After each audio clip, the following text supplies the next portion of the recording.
This said as a broad introductory statement, I just want to highlight the 8 sectors about which we are going to talk, where reforms are being brought in. Coal, minerals, defense production. I read out separately the next 3, although they together contribute for flying, airports, and also aerospace-related matters. Airspace management, airports, MRO, which is maintenance, repair, and overhaul. So those 3 all go over to the civil aviation area. Distribution companies in the union territories, power distribution companies in the union territories. Space sector, where ISRO and others have been flag bearers for India. Atomic energy. So 8 sectors, but I will be showing you about 10 to 12 slides, all of them explaining each one of these sectors in detail. The first of the 8 sectors that I want to speak about is coal. There are 4 slides all speaking about the various steps, but I will run through about all the 4, even though the sequencing may be a bit different. We are bringing in commercial mining in coal sector. You know, coal, as all of you all know, coal is a government monopoly. That government monopoly is what is now being removed. Commercial mining of coal on a revenue sharing basis would help more coal availability and also more coal availability at market prices. So this will be far more efficient and more people can get to using it. Liberalized entries will be allowed for people to participate for a range of coal blocks, and for those who produce well before the deadline, incentives also will be given.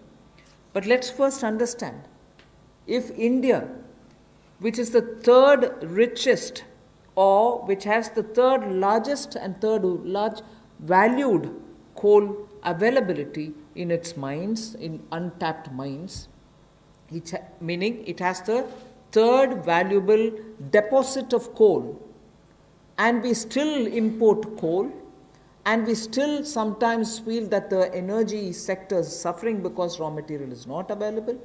So regulations are required, and this line you would recall I have said day before yesterday, I have also said yesterday, regulations are required when there is a shortage. But this country has got abundant coal, and we've been regulating it, suffocating it from producing ample quantity of coal which will be required by the industry. Economy can be benefiting from this kind of opening up. Of course, we are conscious that coal is not so environment friendly. So in order to have coal converted into gas, we are providing incentive so that coal is also used, but the environment commitments of India are honored, and we benefit from gasification of coal. And also the coal bed methane also will be auctioned, so that these coal beds which are with Coal India but untapped also can benefit the country. So the coal bed methane extraction also will happen through auctioning. 50,000 crores will be spent by Government of India for creating evacuation infrastructure, because after the coal is mined, brought to the pit head, you don't have enough right kind of infrastructure to have this mined coal evacuated from there. So 50,000 crores is being given to ensure that evacuation infrastructure is provided. So this is, in short, what is being done to bring in reforms in the coal sector. I move to mining of minerals. We spoke about coal all the while, now we talk about minerals. Minerals, the sectoral reform that we want to bring in order that we have a boost given for growth of the sector, better employment potential, and bring in state-of-the-art technology, is to now have a seamless composite exploration come mining come production regime. Earlier, somebody was doing the exploration, someone else had to again come and undergo the whole process of auction, bids and so on to start the mining. And then once the mining activity starts, the production is subsequent. All these were dealt with in separate silos. So now what is being suggested is to, for ease of everybody participating and also the stakeholders, a seamless composite exploration come mining come production regime is being brought in. So there is no uncertainty for somebody who invests a big quantum of money for exploration whether he'll be able eventually to even to mine the mineral. So that system is going to make it easy. 500 mining blocks would be offered through this open, transparent mechanism. And if I take the example of aluminium, the way in which things had happened, the prevailing by the prevailing setup, if somebody wants bauxite, which is a necessary raw material for aluminium, he had to go for an auction for bauxite. And then he would realize that he doesn't have enough power to generate, or power supply is erratic. Then he would turn around saying, can I have some coal from somewhere? If he doesn't get it, or if he doesn't have enough power supply, he ends up sitting with the raw material but not being able to produce aluminium. So many such people had left this country and gone and invested elsewhere because of these mismatched policy. So what we are now taking the example of aluminium telling you is joint auction of the necessary two, like bauxite and coal, will happen so that it can enhance aluminium industry's competitiveness and will help aluminium industry now to reduce electricity costs, because they would be given the coal, they can gasify it and then use it, or use it in the other way. So that is one major step that we want to take in order that the mineral sector is better facilitated. And then we would also like to remove the distinction between captive and non-captive mines. So that will also help in transferring of mining leases and sale of surplus and sale of unused minerals. So I've had a mine given to me, I've taken some mineral out of it, but later I've lost interest, I don't have the capacity anymore. The left unused mineral lies there, nobody else benefits out of it. So now we are permitting them to transfer the mining lease so that whoever is interested in using the rest of it, which has been kept there, meaning which is lying there unmined, they can also use it, so the country can benefit from it. Then the Ministry of Mines is in the process of developing a mineral index for different minerals. The process is ongoing. Then a rationalization of stamp duty, which is payable at the time of award of mining leases, is also happening.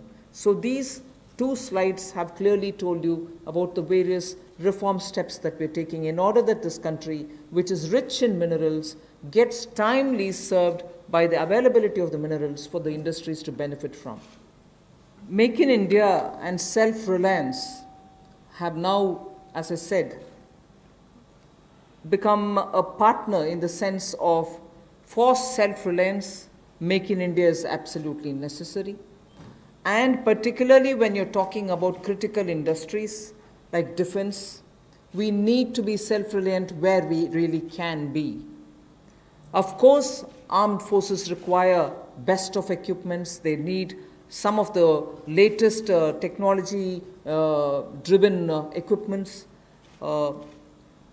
Some high-tech equipments are required, which have to be imported. They can be imported. And it continues. We are seeing very good latest weaponry coming also. But some of those which are being produced in India can be bought in India, and therefore we have now come to a conclusion that we shall notify. This is done with the consultation with the Department of Military Affairs. We shall notify a list of weapons and platforms which shall be not allowed for import, but we shall have them bought from India. So the import of this listed set of equipments shall not be allowed. They shall be banned. And every year this list will be increased because more capacities which come to be recognized, which meet the standards, which meet the defense standards, will be obtained from India. As they say, the defense is general staff qualitative requirements, the GSQRs for weapons and platforms will all be honored, but those list of items which get notified can only be purchased from India. Indigenization of some imported spares will also be given priority. For years we have been producing spares which are good enough for even those imported vectors, imported weaponry, imported platforms. Unless we are able to do that, the spares are also something which India probably can produce but are getting imported. So indigenization of imported spares. Then for all this, a budget provision, a separate budget provision will also be given for domestic capital procurement. So this is going to be something with which the defense can make sure that their import bill can come down. This is done in consultation with the Department of Military Affairs, and this will be an important step towards making sure that Indian producers of defense equipments which are absolutely meeting with the standards which the armed forces would want will be purchased from India. The next step in defense production related reform is to improve the autonomy, accountability and efficiency in ordnance supplies which are being made by the ordnance factories. And for this, we intend to corporatize ordnance factory boards. I like to emphasize here, corporatization is not privatization. It doesn't mean that the ordnance factory boards are going to be privatized. No, they're not being privatized. But corporatized they will be. We want them to be better managed. We also eventually hope that they will get listed in the stock market. Ordinary Indian citizens can also buy shares in them. And through that, we expect that the ordnance factory boards and their processes, decision-making, output, performance, all of them will be transparent for the Indian citizens. So ordnance factory boards will be corporatized, not privatized. I want to underline that, and I want media friends to please differentiate between corporatization and privatization. The next set of things about defense production is that FDI limits are being raised from 49% to 74%. Of course, it will have the security clearances and everything else as always. And then we'll also have a mechanism established so that time-bound defense procurement processes happen. There will be a project management unit set up. Support will be given for contract management purposes. Then as I said earlier, a realistic setting for the general staff qualitative requirements, the GSQRs as they're known, of weapons and platforms will be made, because sometimes unrealistic quality requirements are established and quite a lot of time is spent in searching for suppliers who will meet all those requirements. You end up with just one supplier, and just buying it from one supplier is not permitted, and then you do the entire circle all over again. So realistic setting of qualitative requirements is something on which we'll place emphasis, and above all, overhauling of the trial and testing processes. Yes, we understand India is a country which has different climatic and geospatial requirements, tropical, coastal, Himalayan, high altitude and everything else, but we still need to be far more efficient in trial and testing of procedures. The next three relate to civil aviation. I'll be fairly speedy about them. One relates to airspace management. The next relates to PPP and airports which are being given for management and maintenance. Then MRO hub. The three are put together relating to civil aviation. The first is the airspace management. Just to give you a background, only about 60% of the Indian airspace is freely available. And that's because airspace is fairly restricted for its use for civil purposes and defense purposes. This means that all these years, all these decades, we have been flying to some most destinations, not through the shortest route, but slightly longer routes, which means you're having more time in the air. This actually has to be rationalized. Optimum utilization of airspace is best, because after all, the fuel spent is also something which we import. Huge bill goes for that. Finally, the customer ends up paying more price for the flying, and for pilots it's a extra hour of flying or half an hour of flying. Above all, if we are able to optimally utilize the airspace and reach quickly, every one of our time is saved, and therefore now rationalization is going to happen. We will be able to get to our destination at the shortest possible time, thus saving travel time, thus saving fuel, thus saving also the pilot's flying time. This is an environment-friendly step, but having very big implication on India's fuel importable and also for civil aviation, which in India has biggest potential in growth. Civil aviation is up for a big leap. So the airspace availability through which the flying time is influenced is going to be better. That is one. The second that I'd like to tell you about is 6 more airports are for auction, and the Airports Authority of India shall do it on public-private basis, PPP basis. Additional investments also are likely to happen by private players in about 12 airports, which they are already holding, for better world-class facilities to be brought in. So majorly, airports in India will become far more with better facility and customer experience. This has financial implications to the extent not so much for the budget, but the AAI, the Airports Authority of India, will get a down payment of 2,300 crores, and also the first and second rounds of investments are expected to get 13,000 crores. So this is one step which will at a time increase better facilities and also make our airports a lot more worthy experience for the passengers. The third in this, because it's all pertain to civil aviation, is making India an MRO hub. This was mentioned also in the budget. Maintenance, repair and overhaul of aircrafts is a big business. Most of the Indian aircrafts themselves go abroad to do their repair works, spend on parts there, and also come back for after the overhaul to India. But maintenance and repair and overall, India has all the capacities, manpower skills required, soft skills required, and also India can then be the center for many of the flights which go towards Southeast Asia, long distance to Australia, similarly westwards also.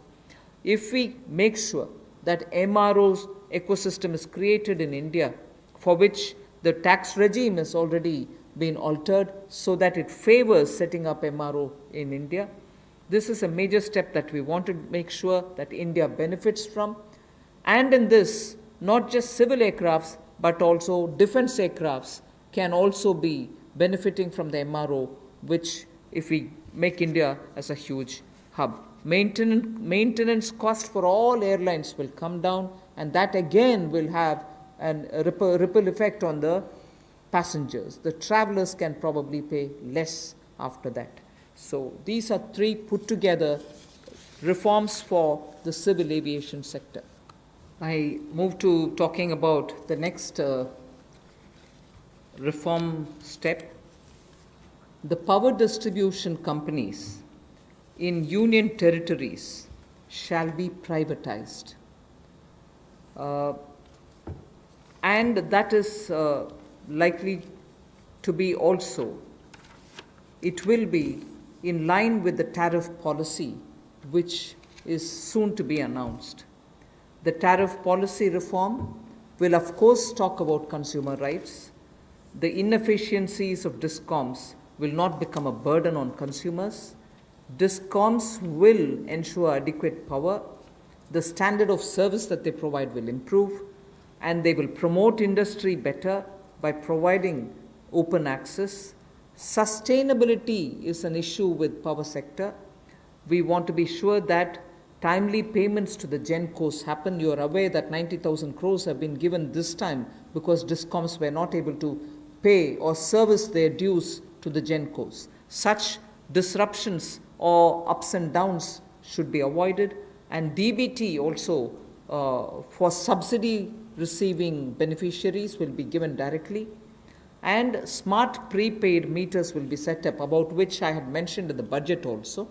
So tariff policy coming into place will also see one more major step, in that in the union territories we shall make sure that the DISCOMs are privatized.